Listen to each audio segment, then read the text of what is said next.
I thought the painkillers were making me hallucinate again, until the naked man on my roof looked straight into my flashlight and whispered my name. I hadn't slept more than 2 hours in 2 days. The painkillers blurred the line between waking and dreaming, and my jaw pulsed with a heartbeat of its own. I was floating somewhere between narcotic haze and agony when I heard the scratching. At first, I thought it was a branch dragging across the shingles. Wind had picked up around midnight, tossing the last of the fall leaves across the roof. But this sound, this rhythm, had purpose. It wasn't the wind. It was deliberate. Scritch, scritch, pause, scritch, scritch. It came from directly above my bedroom. I rolled over, the bandages around my jaw tightening, and blinked at the glowing red digits of my alarm clock. 4:03 a.m. I waited. Another scritch, then a dragging sound, something heavy being pulled across the roof, followed by a faint thump. The kind of sound that makes your stomach drop before your brain has time to name it. My parents' house sits at the edge of the woods outside of Stillwater, Pennsylvania, far enough from the highway that you can hear crickets louder than cars. And when it's dark, it's dark. No street lights. No neighbors close enough to call for help without a phone. I told myself it was an animal. A raccoon. Maybe a big one. I was still doped up on oxycodone from my wisdom teeth removal. Everything felt dreamlike and stupid. Still, the noise persisted, shuffling and scratching, like claws raking against the roof tiles. I swung my legs off the bed, every motion a slow, underwater gesture, and reached for the flashlight on my desk. My head felt packed with cotton. My tongue was a wad of gauze and blood. When I stood, I saw it, just for an instant, through the thin curtain that faced the backyard. A shadow moved across the roof. I froze. It wasn't small. Whatever it was, it moved on 2 legs. My body went cold. The flashlight shook in my hand. Another thump, then silence. I thought about waking my dad. I really did, but I also knew how that would sound. "Dad, there's a man on the roof." He'd laugh, half asleep, mutter something about pain meds, and tell me to go back to bed. So I told myself I needed proof.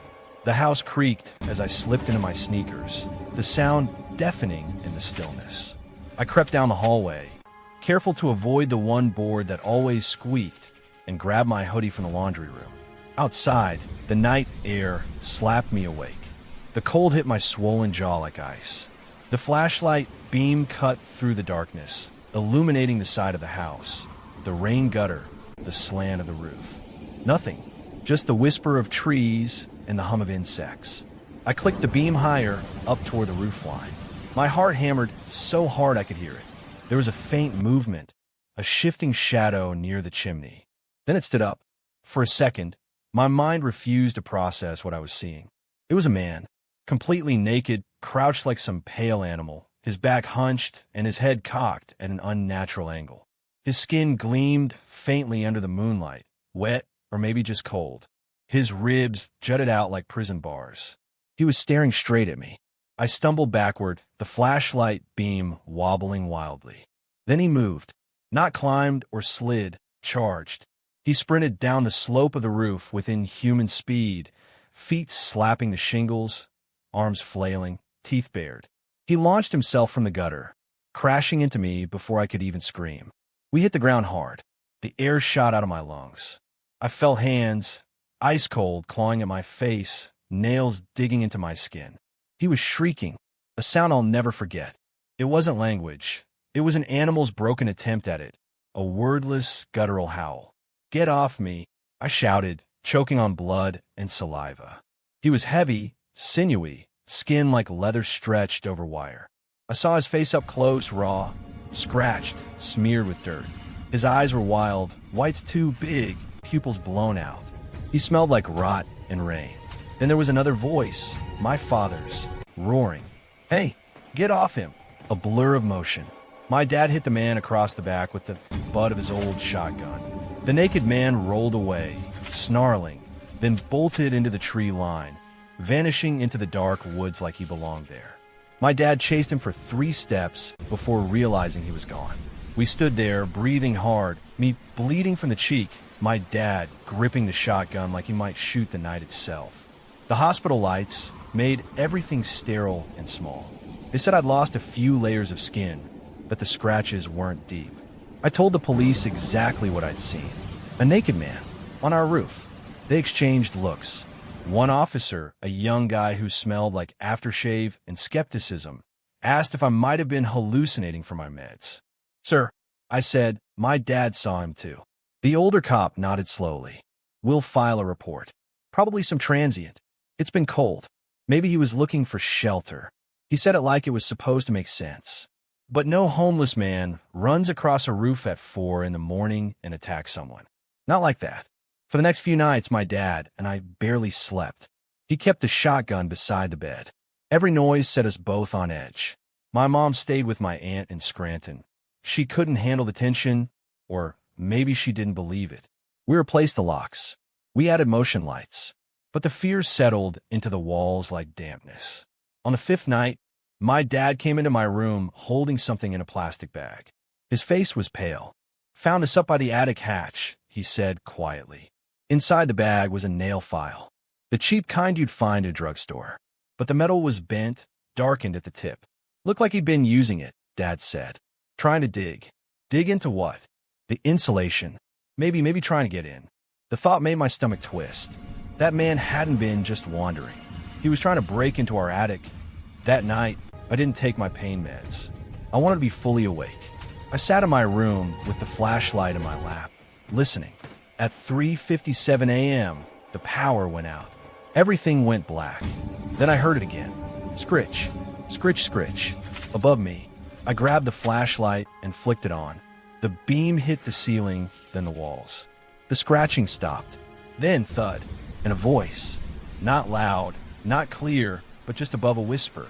"Pat." My name. Drawn out, rasping, like wind through a throat full of gravel. "Patrick." My chest seized. The light trembled in my hand. I bolted from the room and banged on my dad's door. "He's back. Dad, he's back." We ran to the attic hatch. My dad aimed the flashlight upward, the beam cutting through dust and insulation. The wooden panel was ajar, just a crack. I could see something wedged inside the opening, something that caught the light and reflected back. An eye. The hatch slammed shut.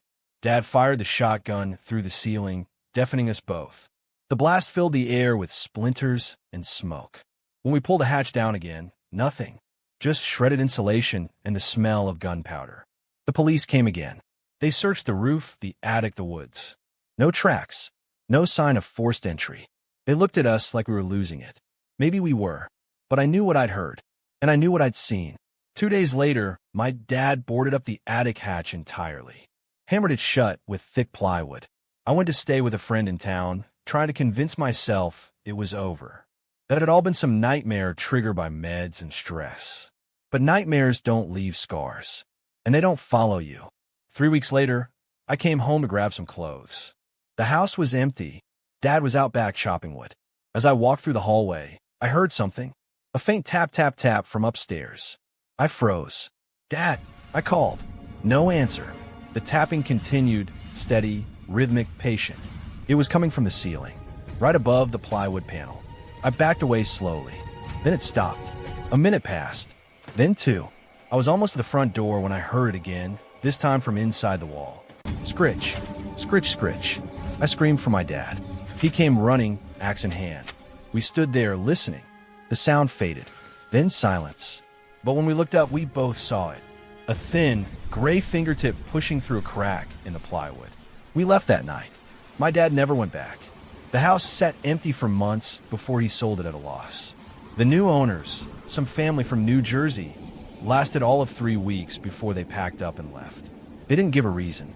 But I know because last month I got a call from the real estate agent. She said the family reported hearing scratching on the roof at night. And when maintenance went to check the attic, they found the plywood hatch pried open from the inside. Sometimes, late at night, I dream I'm back in that room. The roof above me whispers and groans. Scritch, scritch. And then I feel it again, the weight, the breath, the cold hands. When I wake, I tell myself it's just trauma, that my mind's rewired by fear and medication. But sometimes I wake up to the sound of something tapping against my apartment window. And when I look, I see the faint outline of fingers, pressing against the glass from the outside. If you ever hear scratching on your roof tonight, maybe don't check. Because sometimes curiosity doesn't just kill the cat. It lets something else in. Thanks for watching The Naked Man on the Roof. If you enjoyed the story, drop a like, hit that subscribe button, and let me know in the comments what you would have done if you saw him up there.